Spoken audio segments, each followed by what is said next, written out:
Halo teman-teman, channel ini akan membahas alur cerita manga. Dan pada video kali ini saya akan membahas alur cerita manga Nanpix volume 5. Sebelum itu, saya ucapkan terima kasih buat semuanya yang sudah support untuk subscribe, like, dan komennya. Terima kasih banyak teman-teman. Oke, check it out.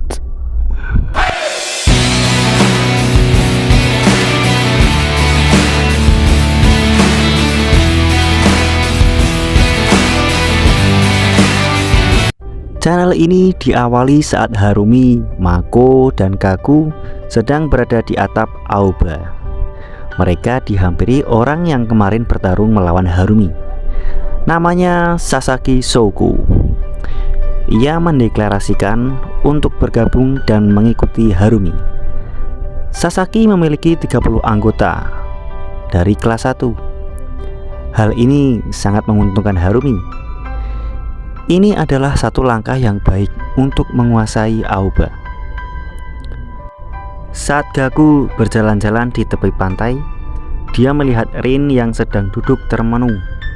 Gaku mengerti bahwa Rin sedang galau karena tidak bisa mengikuti lomba menari bersama Ai di Tokyo. Rin menjelaskan pada Gaku bahwa bukan itu masalahnya. Saat mereka sedang asyik mengobrol, Harumi datang. Ia melihat Rin dan Gaku sedang galau. Harumi masih mengira kalau Gaku masih galau karena Ai.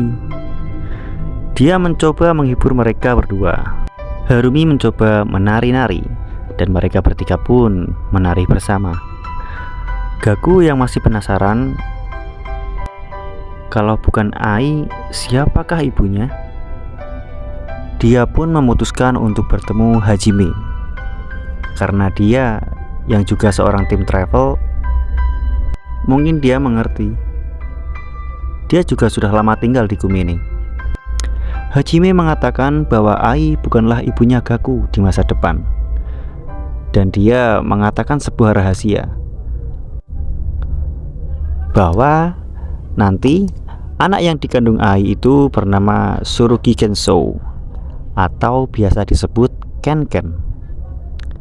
Gaku bertanya kepada Hajime, kalau bukan Ai, siapakah ibunya itu? Hajime hanya memberi kisi-kisi, jika ayahmu tidak menaklukkan Kumene, kamu tidak akan lahir. Mereka pun berpisah. Gaku masih kepikiran dengan Ken-Ken. Gaku mengingat kembali pertama kali dia bertemu dengan Ken-Ken. Saat itu Gaku masih SMP. Saat di pusat kota, Ken-Ken sedang memalak seorang berandalan. Gaku dan teman-temannya melihat kejadian itu. Ken-Ken melihat Gaku dan teman-temannya. Dia pikir Gaku dan teman-temannya adalah target selanjutnya. Gaku yang tidak mau kena masalah, mereka pun berlari menghindari Ken-Ken.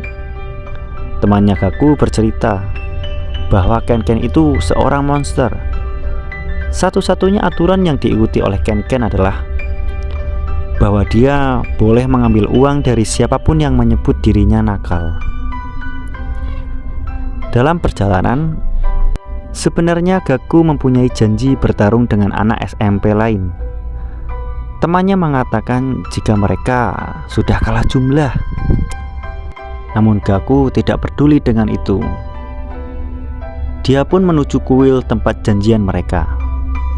Di kuil itu musuhnya Gaku sudah menunggu.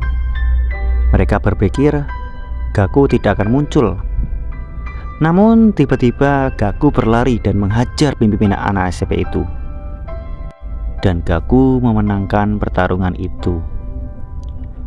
Di tahun 2020, sebelum Gaku melakukan time travel, Harumi di masa itu sedang memasak okonomiyaki. Di warung Harumi itu sudah ada Mako, Ai, dan anaknya yaitu Ken-Ken. Mereka bercerita tentang masa lalu mereka di saat masih muda. Di saat mereka berbincang, tiba-tiba Gaku pulang. Dia bercerita bahwa dia baru saja mengalahkan anak SMP lain. Dia pun meminta makan kepada Harumi. Namun Harumi menolaknya. Dia berkata, tidak ada makanan untuk orang yang nakal sepertinya. Nampak di sana Ken hanya melirik ke arah Gaku. Keesokan harinya, saat Gaku ingin berangkat sekolah, ia bertemu dengan seorang yang dihajarnya kemarin. Gaku berpikir mereka ingin balas dendam dengannya. Namun orang itu hanya memberitahu pada Gaku bahwa teman-temannya telah memalak sekolah mereka atas nama Gaku. Gaku merasa tidak percaya dengan apa yang mereka katakan. Di sekolah, teman-teman Gaku sedang membicarakan tentang uang mereka yang didapat dari memalak sekolah lain. Hal itu mereka lakukan tanpa sepengetahuan dari Gaku. Salah satu dari mereka mengatakan Gaku terlalu bodoh untuk ditipu. Dia hanya memikirkan bertarung, dan bertarung. Dan saat itu pun ternyata Gaku sudah ada di belakang mereka. Ia mendengar apa yang dikatakan temannya saat itu. Dia pun marah dan menyuruh mereka mengembalikan uangnya. Gaku pergi ke pusat kota. Dia melihat suatu anak SMP sedang dipalak oleh preman. Anak itu berkata bahwa uang mereka sudah habis karena dipalak oleh Gaku. Dan kebetulan anak itu melihat Gaku. Anak itu bilang, dialah orang yang memalak uangnya. Preman itu menghampiri Gaku dan bertanya, apa kau memalak orang ini? Tanpa aba-aba, Gaku langsung meninju orang itu. Gaku pun bertarung dengan mereka. Ini bukanlah lawan yang seimbang, 1 versus 7 orang. Dan Gaku pun dapat dilumpuhkan. Saat salah satu preman itu akan mematahkan jari Gaku, tiba-tiba sudah ada Ken yang memilin kepala pria itu sampai pingsan. Ken berkata sambil menyalakan rokoknya, sepertinya aku melihat banyak ATM berjalan di sini. Salah seorang preman itu meremehkan Ken dengan melihat tinggi badannya dari Ken. Tanpa aba-aba, Ken langsung menguppercut preman itu sampai ia terbang. Gaku takjub dengan kehebatan Ken. Sementara itu, si Ranui yang telah kembali ke kota melihat pertarungan mereka, dia berkata, sepertinya kota ini belum benar-benar berubah. Ken mampu menghabisi mereka semua. Gaku berkata, mengapa kau menyelamatkanku? Ken hanya menjawab, mengapa kau lebih lemah dari ayahmu? Gaku yang di masa itu belum tahu masa lalu Harumi menjawab, jangan bandingkan aku dengan orang tua itu. Ken pun membalas dengan memilin kepala Gaku hingga pingsan. Ken berkata, orang tuamu satu-satunya orang yang menaklukkan Kumine, dan satu-satunya orang yang ia kagumi. Scenes kembali di masa saat Gaku sudah melakukan time travel. Mako, Harumi, dan Gaku sedang memakan bekal di atap sekolah. Tampak di sana Sasaki sedang melamun. Mereka mengajak Sasaki untuk makan bersama mereka. Namun Sasaki berkata, aku hanya pikir tidak akan sopan untuk duduk di sampingmu sebagai orang yang setara. Sasaki ini orangnya sangat memegang teguh tekad seorang samurai. Dia menganggap Harumi sebagai tuannya, dan nantinya dialah orang yang paling setia di fraksi Harumi. Setelah selesai makan, mereka menghadiri pertemuan fraksi Kanamori. Di sana sudah berkumpul leader-leader dari fraksi Kanamori. Ternyata 2 pecundang bawahan Kanamori adalah leader di kelas 2. Mereka menjilat di depan Harumi. Dan saat mereka melihat Sasaki, 2 bawahan Kanamori itu pun langsung pergi. Sasaki mengingat kembali dengan perkataan 2 bawahan Kanamori itu kepadanya. Dan tiba-tiba Kanamori datang dikawal Wagatsuma. dia mengucapkan terima kasih kepada Harumi yang telah membawa banyak pasukan dari kelas 1 untuk mengikuti fraksinya. Ternyata alasan Kanamori mengadakan pertemuan itu untuk membahas penyerangan terhadap 5 sekolah terkuat di kota Kumini. Dia mengeluarkan peta kota Kumini, dan target penyerangan mereka yang pertama adalah sekolah Hakkyō. Sementara itu di sekolah Hakkyō, pemimpin anak kelas 2 yang bernama Jinguji baru saja dikalahkan oleh murid pindahan. Sekolah Hakkyō adalah sekolah berprinsip tentang kebebasan. Sekolah ini merupakan bagian dari Kumine Bad Boys Quintet atau 5 sekolah terkuat di kota Kumine, dan memiliki murid 1082. Walaupun di sekolah ini sekolah biasa, namun tidak ada murid perempuan yang sekolah di sana. 2 orang sedang membicarakan tentang kekalahan Jinguji dengan siswa pindahan. Hirosato mendengar percakapan mereka. Dia mencari Momokuri di atap sekolah. Ternyata Momokuri sedang berada di tepi pantai bersama Shiranui. Shiranui berkata bahwa dia telah gagal menaklukkan sekolah Aoba. Namun Momokuri hanya diam saja. Shiranui berkata, "Jika kau ingin bertarung, mari lakukan di sini." Momokuri meresponnya dengan menjetikkan jarinya di kepala Shiranui. Dia hanya memberikan Shiranui sebuah catatan yang kurang lebih isinya, "Seorang idiot telah hilang, dan sekarang hati saya seperti awan di musim hujan." Shiranui tidak mengerti perkataan Momokuri. Dia pun memutuskan untuk pergi. Sebelum pergi, ia berkata bahwa Aoba akan menyerang Hakkyō, jadi bersiaplah. Hirosato telah menemukan Momokuri. Hirosato berkata, ia telah menunggu lama kedatangan Momokuri, dan sekarang dia telah menguasai anak kelas 1.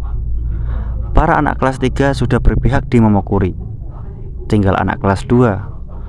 Maka Hakkyō akan diambil alih oleh Momokuri.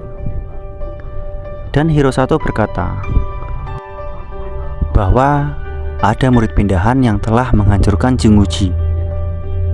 Namun Momokuri berkata, "Hirosato, hujan telah reda." Momokuri sepertinya sudah kehilangan semangatnya untuk bertarung setelah tahu kalau Shiranui gagal menjadi pemimpin Aoba. Sementara itu, saat Momokuri sedang tidur di atap, dia dihampiri oleh murid pindahan itu. Ia bernama Taoka Suji. Dia berkata, jika dia dapat menghancurkan Momokuri, apakah dia dapat untuk menguasai Hakkyō? Momokuri hanya diam saja. Sementara itu, Jinguji yang anak Hakkyō bertemu di pusat kota dengan Kanamori. Dia meminta bantuan Kanamori untuk kembali merebut tahtanya di Hakkyō. Terungkap fakta bahwa siswa Hakkyō yang menyerang Shiranui di taman adalah suruhan Kanamori. Kanamori tidak mau membantu Jinguji. Dia berkata dengan sombong, "Kau harusnya segan dengan pemimpin Aoba yang baru." Dan ia pun meninggalkan Jinguji. Sementara itu di atap Hakkyō terjadi pertarungan antara Taoka Suji melawan Momokuri. Serangan Taoka benar-benar cepat. Namun Momokuri dengan mudah menghindari serangan dari Taoka. Momokuri menendang Taoka hingga terpental. Momokuri kehilangan semangatnya untuk bertarung. Namun Taoka tetap mencoba menyerang Momokuri. Tiba-tiba Hirosato datang. Taoka bertanya, "Siapa kau?" Hirosato menjawab bahwa dia adalah pemimpin anak kelas 1. Dia berkata bahwa Aoba sedang bergerak dan ini bukan waktunya untuk bertarung dengan siswa lain. Tiba-tiba Momokuri memberi isyarat bahwa Taoka lah yang akan menjadi pemimpin Hakkyō. Hari yang sangat cerah untuk memancing. Hirosato masih melamun. Ia masih belum terima Momokuri menyerahkan tahta Hagyo ke Touka. Dan saat Hirosato sedang memancing, tiba-tiba Harumi, Sasaki, dan Gakko datang. Harumi dan Hirosato yang sebelumnya pernah bertarung saling menyapa. Tiba-tiba Sasaki mencengkram baju Hirosato. Dia berkata, "Bukankah kau Hirosato dari Hagyo?" Harumi langsung menegur Sasaki bahwa mereka di sini untuk memancing, bukan untuk bertarung. Sasaki langsung berhenti mendengar perintah dari Harumi. Gakko membisiki Sasaki jika Hirosato adalah pemancing yang handal. Tiba-tiba Sasaki bersujud dan meminta Hirosato untuk mengajarinya memancing. Mereka pun mulai memancing. Hirosato mengajari cara memancing kepada Sasaki. Dan yap, dia mendapatkan ikan pertamanya. Sasaki pamer kepada Harumi. Gakko pun minta diajari oleh Hirosato, sedangkan Harumi merasa dongkol karena belum mendapatkan ikan. Sementara yang lain sudah berkali-kali mendapatkan ikan. Malam pun tiba. Saat itu hari sedang hujan. Wakatsuma mencoba mencari payung. Tiba-tiba Touka menawari Wakatsuma payung, namun dengan syarat dia harus mengalahkannya. Keesokan harinya di sekolah Aoba, Kanamori masih menyusun rencana penyerangan Hagyo. Tiba-tiba anak buahnya muncul dan berkata bahwa Wakatsuma telah dikalahkan oleh sekolah Hagyo. Kanamori tidak percaya dengan apa yang dikatakan anak buahnya. Dua bawahan Kanamori yang mendengar itu berencana untuk pindah ke Hagyo. Sementara rumor tentang kekalahan Wakatsuma telah tersebar di seluruh kota, dan itu pun tersebar sampai ke SMA Hagyo. Momokuri dan Hirosato sedang berada di atap Hagyo. Mereka dihampiri oleh Touka. Kehadiran Touka di atap hanya untuk memperingati Hirosato untuk berhati-hati. Dia meminta untuk Momokuri dan Hirosato membantunya mengalahkan Aoba. Sementara itu, Kanamori mencari Wakatsuma. Kanamori masih belum percaya Wakatsuma bisa dikalahkan. Sampai-sampai ia datang ke panti asuhan tempat tinggal Wakatsuma. Luka Wakatsuma sangat parah. Dokter berkata, orang yang dilawan Wakatsuma saat itu adalah seorang psikopat. Ia tidak tahu caranya berhenti bertarung. Walaupun lawan sudah sekarat, dia tetap menghajarnya. Dokter mengatakan bahwa Wakatsuma akan berada lebih lama lagi di kasur. Tiba-tiba Kanamori dihubungi oleh anak buahnya. Anak buahnya berkata bahwa Hagyo sudah mulai menyerang, dan di stasiun sudah banyak sekali korban. Yaps, volume 5 sudah selesai. Terima kasih buat yang sudah menonton. Jangan lupa klik like, subscribe, dan berikan komentar. Bye-bye.